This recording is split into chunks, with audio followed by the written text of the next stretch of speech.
ಎಲ್ಲರಿಗೂ ನಮಸ್ಕಾರ. ಕ್ಷೇತ್ರ ನಾಯಕಿಯಾಗಿರುವಂಥ ಭದ್ರಕಾಳಿಯನ್ನ ಪ್ರಾರ್ಥನೆಯನ್ನು ಮಾಡೋಣ. ಸರ್ವಮಾಂಗಲ್ಯೆ ಶಿವೆ ಸರ್ವ ಪ್ರಸಾದಿಗೆ ಶರಣ್ಯೇತರ ಎಂಬಗೆ ಗೌರಿ ನಾರಾಯಣೆ ನಮೋಸ್ತುತೆ. ವಿಶ್ವಮಂಗಳೇ ದೇವಿ ಚ ವಿಶ್ವವಿದ್ಯಾ ವಿನೋದಿ ಲೋಕಮಾತಾ ನಮಸ್ತುಭ್ಯಂ. ಭದ್ರಕಾಳಿಯೇ ನಮಃ. ಎಲ್ಲರಿಗೂ ನಮಸ್ಕಾರ. ಶ್ರೀ ಕ್ಷೇತ್ರ ಕಾಳಪ್ಪನಹಳ್ಳಿಯ ಒಂದು ಗ್ರಾಮದಲ್ಲಿ ನೆಲೆಗೊಂಡು ಭಕ್ತರ ಕಷ್ಟಗಳ ನಿವಾರಣೆ ಮಾಡಿ ಅವರ ಸಮಸ್ಯೆಗಳಿಗೆ ಪರಿಹಾರ ಕೊಟ್ಟು ಜಗತ್ತಿಗೆ ತಾಯಿಯಾಗಿರುವಂಥ ಶಿವ ಶಕ್ತಿ ನೆಲೆಸಿರುವಂಥ ಪುಣ್ಯಕ್ಷೇತ್ರ ಭದ್ರಕಾಳಿಯ ಶಕ್ತಿಪೀಠ. ವಿಶೇಷವಾಗಿ ಅಮ್ಮನವರ ಸಾನ್ನಿಧ್ಯದಲ್ಲಿ ಇದೇ ತಿಂಗಳು ಬರುವಂಥ 18, 19ನೇ ತಾರೀಕು ಅಮ್ಮನ ಹುಟ್ಟುಹಬ್ಬನ ಅದ್ಧೂರಿಯಾಗಿ ಮಾಡುವಂಥ 11ನೇ ವರ್ಷದ ಜಾತ್ರಾ ಮಹೋತ್ಸವವನ್ನು ಈ ಕ್ಷೇತ್ರದಲ್ಲಿ ಹಮ್ಮಿಕೊಂಡಿರುವಂಥದ್ದು ಬಹಳಷ್ಟು ವಿಶೇಷ. ಈ ಜಾತ್ರೆ ಅಂತಂದರೆ ಬರುವಂಥ ಭಕ್ತರಿಗೆ ಮತ್ತು ಗ್ರಾಮಕ್ಕೆ ಒಂದು ಹಬ್ಬವನ್ನು ತಂದುಕೊಡುವಂಥ ಜಾತ್ರೆ. ಏನು ಜಾತ್ರೆ ಅಂತಂದರೆ, ಅಮ್ಮನ ಈ ಕ್ಷೇತ್ರಕ್ಕೆ ಪಾದಾರ್ಪಣೆ ಮಾಡಿ ಈ ಕ್ಷೇತ್ರದಲ್ಲಿ ಸ್ಥಾಪಿಸಿಕೊಂಡು 11 ವರ್ಷಗಳ ಕಳೆದಿದೆ. ಪ್ರತಿ ವರ್ಷದಂತೆ ಡಿಸೆಂಬರಲ್ಲಿ ಮಾಡುವಂಥ ಈ ಜಾತ್ರೆ ಬಹಳಷ್ಟು ಅದ್ಧೂರಿಯಾಗಿ ನಡೆಯುವಂಥ ಜಾತ್ರೆ. ಈ ಜಾತ್ರೆಗೆ ತಾವೆಲ್ಲ ಭಾಗವಹಿಸಿ ಆ ದೇವಿಯ ಒಂದು ಅನುಗ್ರಹ ಮತ್ತು ಆ ಶಿವನ ಅನುಗ್ರಹಕ್ಕೆ ಪಾತ್ರ ಆದಾಗ ನಮ್ಮ ಇಷ್ಟಾರ್ಥಗಳು ಸಂಪೂರ್ಣವಾಗಿ ಅಮ್ಮನ ಅನುಗ್ರಹ ಆಗುವಂಥದ್ದು ಬಹಳಷ್ಟು ವಿಶೇಷ. ಈ ಜಾತ್ರೆ ಅಂದರೆ ಅಮ್ಮನಿಗೆ ಒಂದು ಖುಷಿ.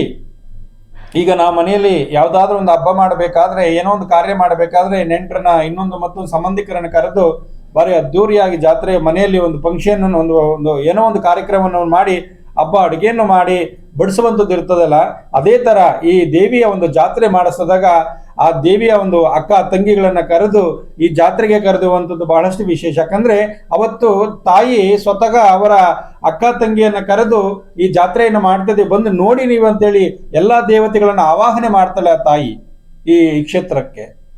ಈ ಜಾತ್ರೆ ಮಾಡುವಂತೇನೆ ಅಂದರೆ ಕೈಲಾಸದಲ್ಲಿ ನಾವು ಯಾವ ಥರ ದೇವತೆಗಳನ್ನು ನೋಡ್ತೀವಿ ಅದೇ ಥರ ಮಾಡುವಂಥದ್ದು. ಹೂವಿನ ಅಲಂಕಾರ ಆಗಲಿ, ಟಮಟೆ ವಾದ್ಯಗಳಾಗಲಿ, ಡೊಳ್ಳು ಕುಣಿತಗಳಾಗಲಿ, ಒಂದು ಯಾವುದೋ ಒಂದು ಒಳ್ಳೆ ಕಾರ್ಯಕ್ರಮಗಳನ್ನಾಗಿ ನಡೆಸಿ ಈ ಜಾತ್ರೆಯನ್ನು ಮಾಡುವಂಥದ್ದು ಬಹಳಷ್ಟು ವಿಶೇಷ. ಅಮ್ಮನವ್ರಿಗೆ ವಿಶೇಷವಾದ ಒಂದು ಅಲಂಕಾರವನ್ನು ಮಾಡಿ ದೇವಾಲಯ ಪೂರ್ತಿ ಹೂವಿನಿಂದ ಅಲಂಕಾರಗಳನ್ನು ಮಾಡಿ ನೋಡಬೇಕಾದ್ರೆ ನಮ್ಮ 2 ಕಣ್ಣು ಸಹ ಸಾಲೋದಿಲ್ಲ.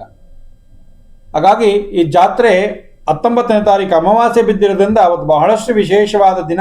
ಎಳ್ಳು ಅಮಾವಾಸ್ಯೆ ಅವತ್ತು ವಿಶೇಷವಾಗಿ ಶಕ್ತಿ ಇರುವಂಥ ಅಮಾವಾಸ್ಯೆಯ ಒಂದು ದಿನ ಜಾತ್ರೆಯನ್ನು ನೋಡಿ ಅಮ್ಮನ ಒಂದು ದರ್ಶನ ಮಾಡಿದಾಗ ನಿಮ್ಮ ಜೀವನದಲ್ಲಿ ಬರುವಂಥ ಕಷ್ಟಗಳು ಅತಿ ವೇಗದಲ್ಲಿ ಪರಿಹಾರ ಆಗ್ತದೆ. ಮತ್ತೆ ಈ ಎಳ್ಳು ಅಮಾವಾಸ್ಯೆಯಿಂದ ಬರುವಂಥ ಈ ಅಮಾವಾಸ್ಯೆಗೆ ಬಂದು ಅಮ್ಮನವರನ್ನ ಜಾತ್ರೆ ನೋಡಿ ಜಾತ್ರೆಯಲ್ಲಿ ಆ ಎಳ್ಳು ಅಮಾವಾಸ್ಯೆ ದರ್ಶನ ಮಾಡಿದಾಗ ನಿಮ್ಮ ಎಲ್ಲ ಸಮಸ್ಯೆಗಳು ಪರಿಹಾರ ಆಗ್ತದೆ.